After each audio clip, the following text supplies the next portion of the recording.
I've been counting down to this moment for weeks. Coming home after my final semester of college, the finish line of 4 grueling years finally in sight.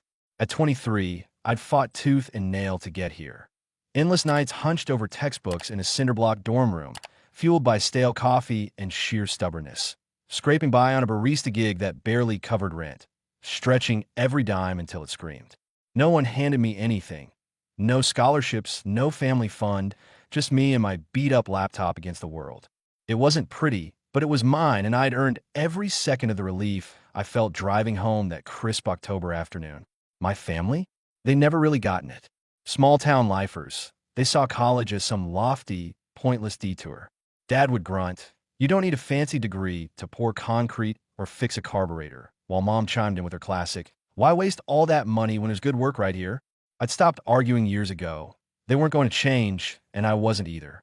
But when Mom called 2 weeks back, her voice bubbling over the line, "Jake, come home. We'd love to see you." I let myself hope. Maybe, just maybe, they'd finally clocked what I've been grinding for. Maybe they'd throw me a nod. Good job, kid. Something to mark the end of the road I'd paved alone. The drive was a marathon. 4 hours slicing through Midwest nowhere. Highways bleeding into backroads flanked by cornfields glowing gold under a sinking sun. My old Chevy pickup rattled like it might give up any second, the muffler coughing, the radio spitting static-laced country hits I hadn't heard since high school.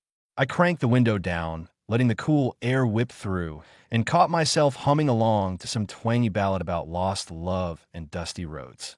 It felt good, familiar, like slipping into an old jacket. My mind drifted to home, not the house itself, but my room, my little fortress. Twin bed with a mattress that sagged in the middle, a desk I'd carved my initials into during a bored summer at 12, a corkboard plastered with relics of my teenage years, stub from a Foo Fighters show I'd hitchhiked to, blurry Polaroids with friends I barely talk to anymore, a scrawled note from my first girlfriend that just said, "You're a dork." There was a dent in the drywall, too, from when I'd winged a baseball too hard, trying to impress a girl who ghosted me after one date. That room was my proof of life in that house, beyond the chores and the yes, ma'am routine. I couldn't wait to flop onto that bed, stare at the ceiling I'd memorized every crack of, and let the silence wash away months of dorm chaos. Roommates blasting music, fire alarms at 3 a.m., the constant hum of stress. It was a dumb thing to fixate on, maybe, but it kept me going through that long haul. Pulling into the driveway, though, the vibe shifted. The house squatted there like always, white paint peeling like sunburned skin, porch sagging under years of neglect, the giant oak out front dropping acorns that crunched under my tires. But something was off. A rusty sedan I didn't know sat next to Dad's F-150, its bumper plaster with faded stickers, some band logo, a coexist thing half peeled off. I squinted at it, then shrugged. Could be a neighbor's or one of Mom's church ladies dropping off a casserole. I killed the engine, the truck shuddering to a stop, and hauled my duffel out of the passenger seat. The weight of it tugged at my shoulder as I trudged up the steps, the screen door screeching its usual welcome. Inside, the air hit me, burnt toast mixed with a cloying floral air freshener Mom loved. I dropped my bag by the door, scanning the living room. Same lumpy couch, same ancient TV flickering a football game on mute. But then I clocked it. A pair of work boots, scuffed to hell, size 12 at least, way too big for Dad's feet, parked by the coffee table. A flannel shirt, red and black, unfamiliar, was slung over the couch arm, crumpled like someone had just shucked it off. My stomach did a slow flip, but I brushed it off. Probably nothing, right? "Jake!" Mom's voice burst through the haze, bright and sharp as she hustled out of the kitchen, a dish rag twisted in her hands. She looked older than the last time I'd seen her, more gray threading through her dark hair, deeper creases framing her eyes. But her smile was huge, almost theatrical. "There's my college boy." She flung her arms around me, squeezing like she meant it. And for a heartbeat, I let myself sink into it, the familiar smell of her lavender lotion cutting through the weirdness. "Hey, Mom," I said, voice muffled against her shoulder. She pulled back, clapping her hands like a kid about to open a present. "We've been busy around here," she chirped, her tone too perky, "making some changes." I tilted my head, frowning. "Changes?" She waved a hand, already spinning toward the hall. "Oh, you'll see. Nothing big, just a little rearranging. Come on."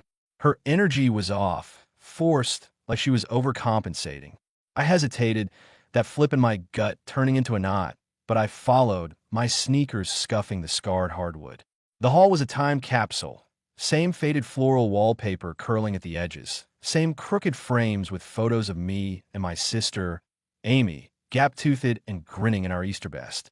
Amy was long gone now, married and living 3 states over, popping out kids I'd only met on FaceTime.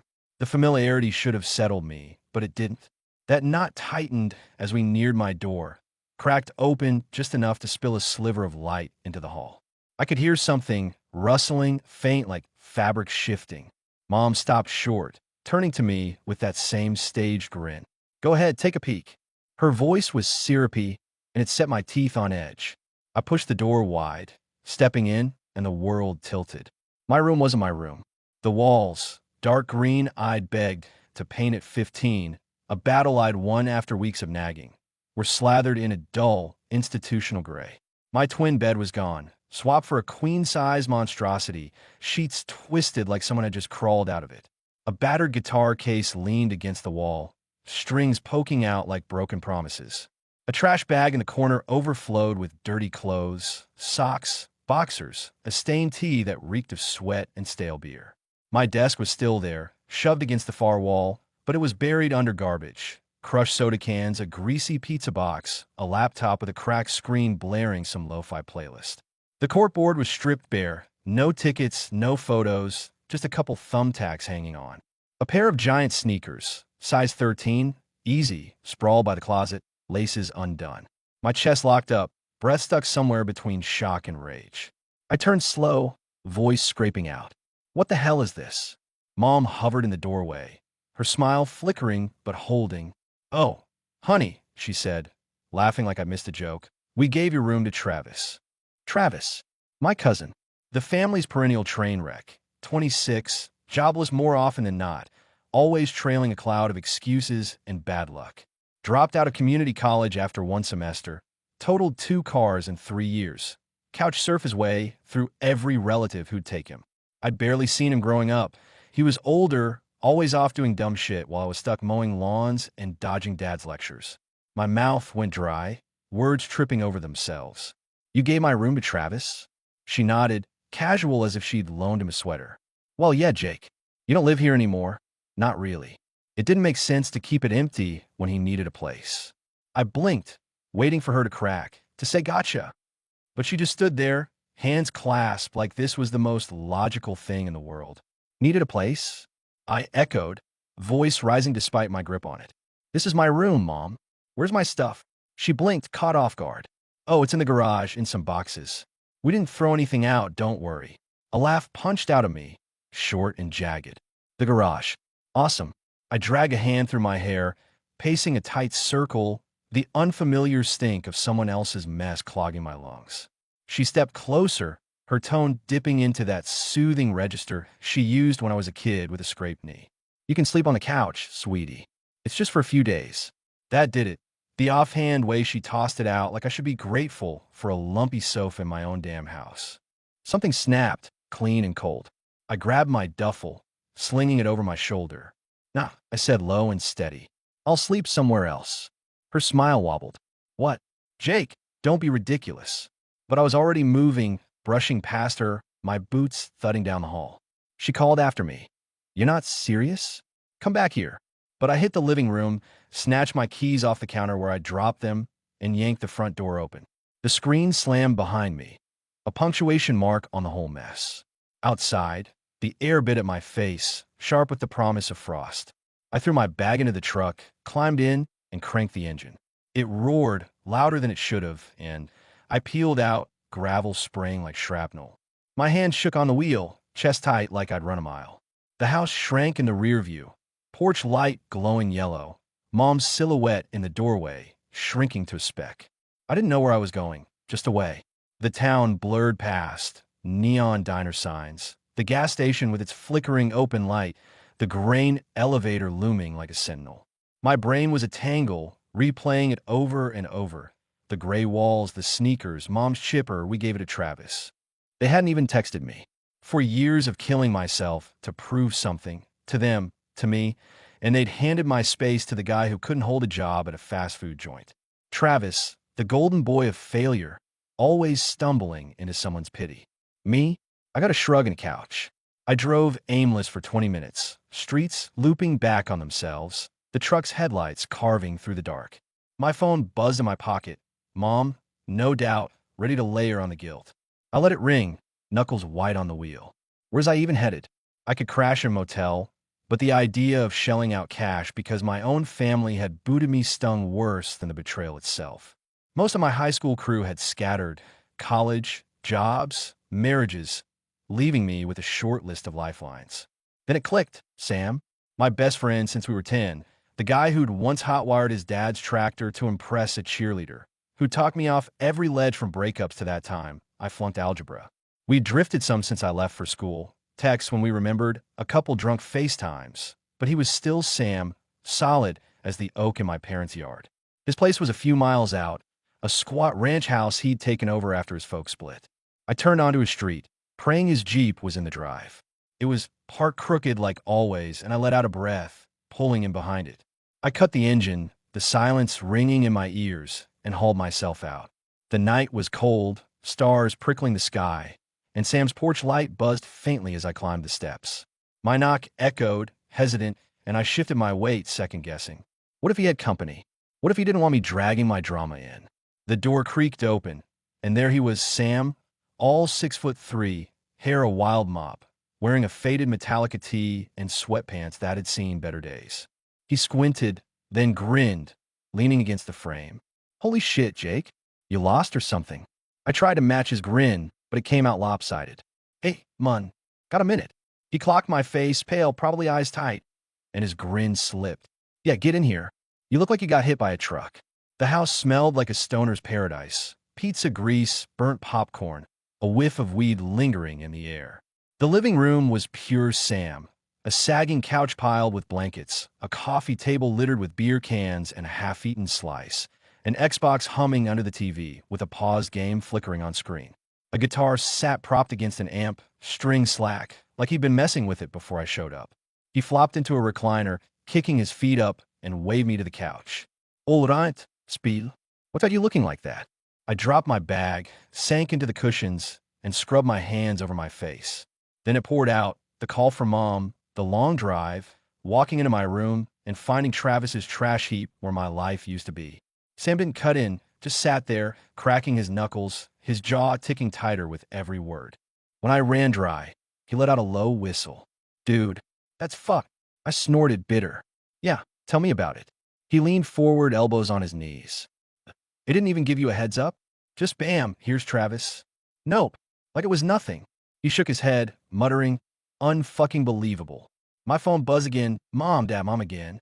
I flipped it to silent and chucked it onto the table, the clatter loud in the quiet. Sam smirked, leaning back. They're losing it, huh? Probably think I'll cave. He nodded, scratching his jaw. You crashing here tonight? I hesitated, then nodded. If that's cool. He jerked his thumb toward the hall. Guest room's yours. Sheets are clean, mostly. I laughed, a real one this time, the tension cracking just enough to breathe. Thanks, man. He shrugged, grabbing a beer from the table and tossing me one. Anytime, dumbass. You know that. And just like that, I had a foothold, shaky but real. Morning slammed into me like a hangover, though I hadn't touched a drop. I woke tangled in Sam's guest bed, a lumpy relic with springs that poked my ribs, the room dim under a cracked blind letting in slivers of gray light. My head pounded, not from booze, just the weight of yesterday still churning. I could hear Sam in the kitchen, the clank of a pan, the hiss of coffee brewing, and I dragged myself up, joints creaking. My shirt was wrinkled to hell, jeans stiff from sleeping in them, but I shuffled out anyway. Sam was at the counter, pouring black sludge into a chipped mug, still in that Metallica tee, hair sticking up like he'd lost a fight with a pillow. You look like roadkill, he said, sliding the mug over. Feel like it, I muttered, taking a sip. It tasted like burnt tires, but the heat woke me up. We parked at his wobbly table, him scrolling TikTok, me staring into the coffee like it might tell me what to do next. Then the knock came, 3 sharp raps, no mistaking it. I froze, mug halfway to my mouth. Sam glanced up, eyebrow cocked. That them? Who else? I set the mug down, stomach twisting, and headed for the door. Through the peephole, Mom stood on the porch, arms crossed tight, her face a storm cloud. Lips thin, eyes puffy like she'd been up all night stewing or crying, maybe both. I cracked the door, leaning against the frame to block her view inside. "Morning," I said, flat as pavement. Her gaze sharpened, cutting through me. "Jacob Michael, where you playing at?" I blinked slow. "Not playing. What do you want?" She shifted her purse, huffing. "You didn't come home. You can't just run off like that without a word." I crossed my arms, matching her stance. "Didn't think I had a home to run back to, since you gave my room away." Her mouth twitched, a flash of guilt buried under irritation. "Don't start with that again. You're blowing this way out of proportion." "Am I?" I kept my voice level, but it took work, the anger simmering low. "You didn't tell me, Mom. You just did it like I don't matter." She threw her hands up, exasperation cracking her calm. "Because you're not there, Jake. Travis needed a place, and we're family. We help each other." I laughed, sharp and cold, the sound bouncing off the porch. "Help each other? Where was that when I was drowning in school? When I asked for $50 for a textbook and you said, 'Figure it out'?" She flinched, just a flicker, then rallied. "You always figured it out. Travis doesn't. He's lost, Jake. You don't get that because you've always been fine. That's the point." I snapped, stepping forward, voice climbing despite myself. "He's lost because you keep carrying him. Me? I get a pat on the head and a good luck. Then you give him my room like I'm some guest who overstayed." Her face hardened, jaw tight. "You're being selfish. It's just a room." "No, it's not." I shot back, heat creeping up my neck. "It's my space, my home, and you erased it without even a text. You don't get how that feels because you've never once had my back. Not like you do his." She opened her mouth, then shut it, eyes darting to the side like she was searching for a comeback. Nothing came. "Come home," she said finally, softer, almost pleading. "We'll figure it out." I shook my head, firm. "No, I'm done figuring it out for you." Her expression cracked, anger, hurt, something I couldn't name flickering through. "Jake, don't do this. We're your family." "Yeah." I stepped back, hand on the door. "Act like it next time." I shut it, the click loud as a gunshot. Sam was leaning against the wall, arms crossed, a half-smirk tugging his lips. "Damn, man," he said, clapping slow. "You're a savage." I slumped against the door, exhaling hard. Just tired of the bullshit. The day blurred after that.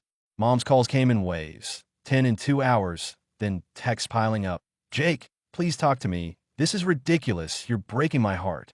Dad joined the chorus, leaving gruff voicemails. "Call your mother. Sort this nonsense out." Even Travis texted, a lame "sorry, man. Didn't mean to step on toes." I let the phone buzz itself dead on Sam's table, the screen a graveyard of notifications. Sam didn't pry, just cracked a beer and fired up his Xbox, tossing me a controller. We sank into Call of Duty, hours of digital carnage, headshots and grenades drowning out the static in my head. But it wasn't enough. The anger sat there, heavy, a stone on my chest I couldn't shake. By dusk, I was antsy, pacing Sam's cramped living room while he sprawled on the couch, half asleep through the game's menu loop. I grabbed my jacket and stepped outside, the air sharp with the tang of fallen leaves. The sky burned orange, streaking over rooftops, and I dropped onto the porch steps, picking at a beer bottle's label. My mind churned. Where was I supposed to go? Sam's was a lifeline, but I couldn't squat here forever. I wasn't about to turn into Travis, leeching off goodwill. A motel was doable, but my savings were razor thin after tuition and gas. My dorm lease had expired. No fallback there. I'd banked on crashing at home, hunting for a job, stacking cash for the next step. Now that was torched and I was adrift, no map, no compass. Sam's boots scuffed behind me, and he sank down, cracking a fresh beer. "You're thinking too loud, man." I snorted, peeling another strip off the label. "Can't help it." He took a swig, staring out at the streetlights flickering on. "What's the play?" "No damn clue," I admitted, voice rough. "Gotta find somewhere to land, figure out work." He nodded, slow, like he was chewing it over. "Stay here, then. Long as you need." I shot him a look. "I can't mooch forever, Sam." He smirked, elbowing me. "You ain't mooching if I say you're not." "Chill." I shook my head, a grin tugging despite the mess. "Thanks, man. Seriously." We sat there, quiet settling like dust, until headlights sliced the dusk. Dad's truck rolled up, tires crunching gravel. My gut sank. Sam muttered, "Round two," and slipped inside, leaving me solo. Dad climbed out, boots thudding, his flannel tucked into jeans, beard scruffier than usual. He stopped at the steps, hands in his pockets, eyeing me like I was a job site he didn't know how to tackle. "Jake, Dad," he sighed, scratching his neck. "Your mom's a wreck. Says you won't talk." "She say why?" He shrugged gruff. "Yeah, the room thing. Look, I get it, you're mad. But it's done. Travis is family, and he's in deep shit." I stood, brushing off my jeans, irritation flaring. "And I'm not family? Where's my spot when I'm in deep shit?" He frowned, shifting his weight, caught off guard. "You're fine, Jake. Always have been. You don't need us hovering." "That's not the damn point," I said, voice climbing. "You didn't ask me. You just decided I don't count." He rubbed his jaw, uncomfortable. "We didn't mean it like that. But you did it," I cut in, stepping closer. "You and Mom keep propping Travis up. New car when he wrecks one, cash when he's broke. Me? I'm supposed to suck it up and smile. I'm done." He stared, jaw working like he wanted to push back, but the words didn't come. Finally, he said, "Come home, son. We'll sort it." "No," I said flat. "I'm not crawling back to that." He nodded, slow, like he disagreed, but saw the wall I'd built. Then he turned, climbed into his truck, and rumbled off, taillights fading into the dark.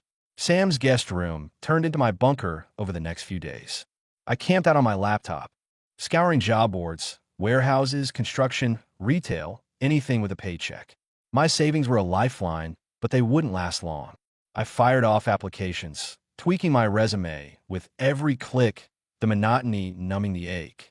Sam kept me grounded, dragging me out for greasy burgers or roping me into debates about dumb shit. Could Batman take a grizzly bear? Would aliens like pizza? The calls didn't let up, though. Mom's pleas, Dad's grunts, Travis's weak apologies piling up in my voicemail. I ignored them, letting the phone die again and again, each buzz a tether I refused to grab. Thursday morning, I scored.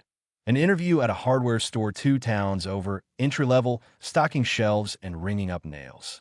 Not glamorous, but it paid, and I could start fast. I borrowed Sam's iron, pressing my one decent button up, the steam hissing as I smoothed out the wrinkles. The interview was quick, 30 minutes of nodding, a firm handshake, a "we'll call you." I left buzzing, the first spark of control since I walked out. Back at Sam's, he was on the porch, feet up, grinning when I pulled in. "You get it?" "Think so," I said, matching his grin. "Starts Monday if they call." "Hell yeah," he said, clapping my shoulder. "Beers on me tonight." We hit Rusty's, the local dive, sticky floors, dim lights, a jukebox stuck on Springsteen's greatest hits. I was 3 IPAs deep, laughing as Sam scratched on an easy pool shot when my phone lit up. "Mom." I almost swiped it away, but her last call, that shaky, "I'm sorry," stuck with me. I stepped outside, the bar's hum fading, and answered. "Jake." Her voice trembled, no edge to it. "Yeah." She paused, breath hitching. "I'm sorry. Okay. I didn't think it'd hit you this hard." I leaned against the brick wall, the cold seeping through my jacket. "Then why'd you do it?" She sighed, long and ragged. "Travis was a mess. Lost his apartment. No job. We thought you'd be fine with it. Since you're you. You didn't ask," I said, quiet but firm. "That's the problem." Silence stretched, then, "You're right. I should've. Can you come home? We'll fix it." I shut my eyes, the offer dangling there. "I don't know, Mom. I need space." "Okay," she said, small, defeated. "Just don't cut us out forever." I hung up, staring at the neon open sign blinking across the street, her words echoing. Friday, the hardware store called. I was in, starting Monday, $15 an hour. Enough to scrape by, maybe snag a cheap rental if I hustled. Sam toasted me with cold pizza, joking I'd owe him a mansion when I was rolling in it. I laughed, but my head was elsewhere. Mom's call had lodged in me. Not the guilt, but that crack in her armor. I wasn't ready to go back, but the rage was cooling, leaving questions. Did they really not see me? Or had I just never forced them to? Saturday night, I was packing my duffel, socks, shirts, the essentials, when Sam's doorbell rang. I opened it, and Travis stood there, scruffy in a stained jacket, hands shoved deep in his pockets. "Hey, Mun." I tensed, grip tightening on the door. "What are you doing here?" He shrugged, sheepish. "Wanted to say sorry. For real." I didn't ask for your room. They just handed it over. I studied him, waiting for the sob story. You could have said no. He nodded, kicking at the porch. Yeah, should have. I'm out, though. Got a buddy's couch lined up. I blinked. For real? Yeah. Aunt Karen's pissed, but it's time. He paused, meeting my eyes. You didn't deserve that shit. I didn't know what to say, so I nodded. He shuffled off, and I shut the door. A weight lifting I hadn't known was there. Sunday, I sat on Sam's porch, coffee steaming in my hands, the sunrise painting the sky pink. My phone stayed quiet. No calls, no texts.